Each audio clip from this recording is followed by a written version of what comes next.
चेतावनी, यह कहानी डरपोक लोगों के लिए नहीं है। अगर आप अकेले हैं तो 2 बार सोचिएगा इसे देखने से पहले।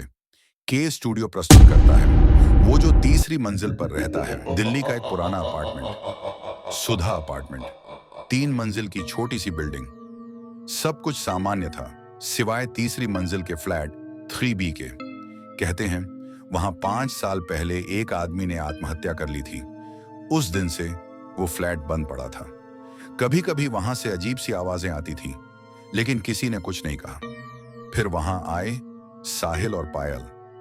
नई शादी, नया घर, नई शुरुआत। लेकिन उन्हें नहीं पता था तीसरी मंजिल की दीवारों में कुछ अब भी जिंदा है। शुरुआत के कुछ दिन सब कुछ ठीक था। फिर एक रात पायल ने दरवाजे पर हल्की सी दस्तक सुनी। रात के ठीक 2:13 पर वो डर गई। साहिल ड्यूटी पर था और घर में वो अकेली थी। उसने झांक कर देखा, कोई नहीं था। लेकिन जैसे ही वो पीछे मुड़ी, आईने में एक परछाई दिखी। उसका चेहरा नहीं था, सिर्फ एक काली आकृति।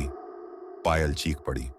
अगली सुबह साहिल ने सब कुछ मजाक समझा, लेकिन फिर हर रात 2:13 पर दस्तक होती और फ्लैट 3B का दरवाजा खुला नजर आता और एक गुनगुनाहट, चांदनी रात है, वो दिल जले। साहिल ने पड़ोसियों से पूछताछ की। उन्हें पता चला उस फ्लैट में रहने वाला आदमी गुलशन नाम का एक अकेला इंसान था। उसे गाने का शौक था और रात भर वही गुनगुनाता रहता था। एक दिन उसने अपनी बीवी को मार डाला और फिर खुद फांसी लगा ली। उसके मरने के बाद भी उसकी आत्मा वहीं रह गई।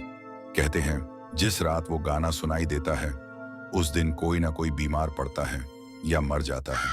साहिल और पायल को अब इस फ्लैट से निकल जाना चाहिए था, लेकिन अब बहुत देर हो चुकी थी। रात के 2:13 इस बार सिर्फ दस्तक नहीं हुई, बल्कि दरवाजा खुद ही खुल गया। पायल ने देखा एक धुंधली परछाई उनके कमरे में दाखिल हुई। उसकी आंखें लाल थीं और चेहरा धुआं बनता बिगड़ता था। तुमने मेरा गाना सुना है, अब तुम भी यहीं रहोगे। उस रात फ्लैट 3B में 2 और आत्माएं कैद हो गईं। अगले दिन साहिल और पायल कभी नहीं मिले। सुधा अपार्टमेंट का फ्लैट 3B आज भी बंद है, लेकिन हर रात 2:13 पर वहां से अब भी गुनगुनाने की आवाज आती है। चांदनी रात है, ओ दिल जले। क्या आप उस फ्लैट में एक रात रह सकते हैं?